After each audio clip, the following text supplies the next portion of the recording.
खुशियों के रंग नेशनल ऑटोमोबाइल के संग अब सभी प्रकार की टू व्हीलर गाड़ियां उपलब्ध है, वो भी आकर्षक ऑफर्स के साथ। संपर्क कीजिए नेशनल ऑटोमोबाइल, हरिगंज और मोघट रोड, खंडवा। भाई साहब, हम लोग पिछले विगत 15-20 सालों से यहाँ दुकान लगा रहे हैं और अभी भी हमें हमने कल शनिवार तक हम घूमते रहे कलेक्टर साहब के यहाँ। कलेक्टर साहब छुट्टी गए थे। आज फिर सवेरे 9 बजे से हम कलेक्टर साहब ऑफिस में ही है। अभी हमें मुल्लू भैया नेता प्रतिपक्ष मिले और लोग मिले, हमारा सहयोग कर रहे हैं। और हमारी यही गुजारिश है कि आप हमें इस बार तो यहीं स्टेडियम पे दुकान लगाने की परमिशन देते, नहीं तो अन्यथा हमारे साथ बहुत बुरा हाल होगा अगर हमको यहाँ से दूसरी जगह अगर शिफ्ट किया गया तो।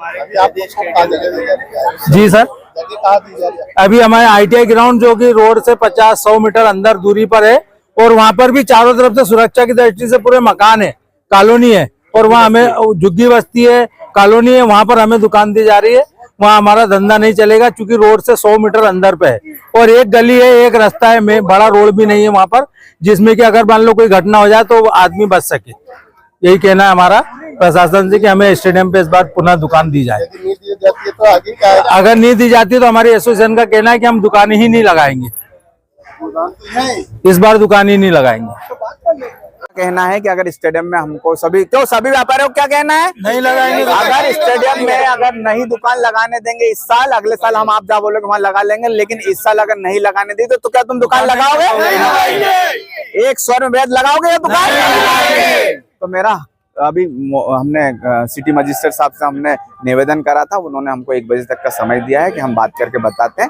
अगर खंडवा में व्यापार करना इतना जटिल हो रहा है तो ठीक है, तो तुमको फिर नौकरी देंगे ये कलेक्टर में? हम नौकरी आज अगर नहीं लगी तो हम कलेक्टर रेट में हमको नौकरी अभी तत्काल इनको प्रमाण पत्र दिए जाए।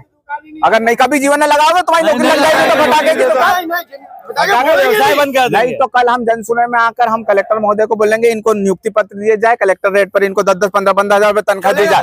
जीवन में कभी फटाके दुकान नहीं लगाएंगे, कभी फटाके ही नहीं फोड़ेंगे, इनको नौकरी दे देंगे तो कलेक्टर।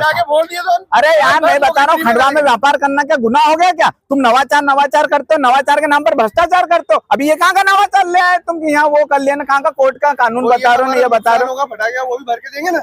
सिटी मजिस्ट्रेट और कलेक्टर महोदय को सारी जवाबदारी है कि वो कोई सा भी निर्णय ले सकते हैं और उनको जनता हित में निर्णय लेना पड़ेगा। कलेक्टर महोदय बहुत अच्छे हैं और सभी जितने भी यहाँ सरकारी अधिकारी समझदार हैं, यहाँ 4-4, 5-5 IAS है। मैं सबसे निवेदन करना चाहता हूँ कि इन गरीबों के साथ अत्याचार मत करो। क्यों भैया, कितनी तकलीफ से तुम लोग व्यापार करते हो और सिर्फ 4 दिन का व्यापार है, उसमें इनको सब चीजें करनी पड़ती है। दिवाली भी मनाना है, सब कराना है और तुम आ जाते हो यार कोई सी भी चीज लेके कि हम वहाँ लगाएंगे, यहाँ लगाएंगे, वहाँ लगाएंगे, ये करें, ब्याज पे पैसे लेके चल रहे। ऐसी चीजें नहीं होनी चाहिए। मैं शासन प्रशासन और जनप्रतिनिधियों से भी निवेदन करता हूँ कि तुम्हारा हाथ जोड़े रहे, सही काम कर लो यार बस। क्या जो आप फटाखा व्यापारियों को लेकर आए थे? ये फटाखा व्यापारी उन बेचारे गरीब लोग हैं, इन लोगों ने पैसे भर के अपने ये साल के लिए फटाके यहाँ स्टेडियम के लिए लेके आया। अब इनको बेचारों को उधर गांव तरफ भगा रहे हैं तो ये कहाँ से जाएंगे? अब इन लोगों ने अब ये इनके साथ में कई लेडीज भी दुकान लगाती हैं।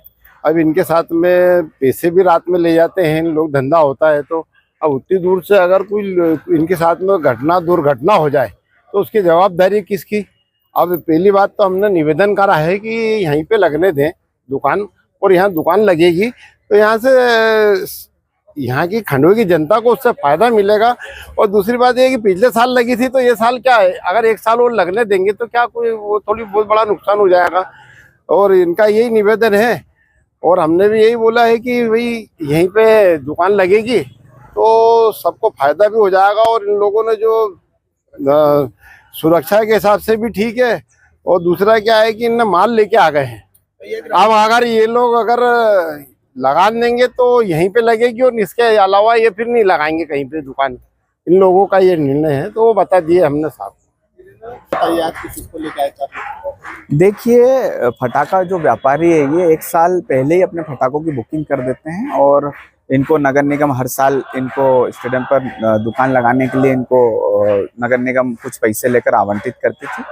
और अभी आनन फानन में इन्होंने ये डिसीजन लिया है कि यहाँ पर स्टेडियम में नहीं लगना चाहिए दुकान। कारण बताया गया कि जो प्रैक्टिस वाले जो बच्चे हैं, जो खंडवा में जो मतलब जो तैयारी करते हैं पुलिस की और जो घूमने वाले, उनका हवाला देकर बोल रहे हैं यहाँ नहीं करें।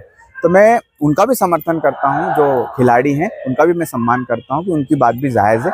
लेकिन ये स्टेडियम इतना खराब है कि यहाँ पर आप देखिए रावण जलता है। यहाँ 26 जनवरी 15 तारीख का आयोजन होता है, यहाँ पर कोई सीएम आता है, उसका कार्यक्रम होता है, कोई कांग्रेस हो या बीजेपी हो, कोई भी पार्टी का नेता आता है तो यहाँ उतरता है। जब ग्राउंड खराब नहीं होता है और इसको उच्च स्तरीय का ग्राउंड बनाया जाए, इसमें घास लगाई जाए और इसको दौड़ने लायक बने। यहाँ रात में आप आकर देखिए कि किस तरीके से गंदे गंदे काम होते हैं। यहाँ बोतलें दारू की फेंकी जाती हैं, यहाँ पर गलत कार्य होते हैं और यहाँ पर लोग कार भी अंदर चलाना सीखते हैं। तब इनकी आंखें नहीं खुलती हैं क्या?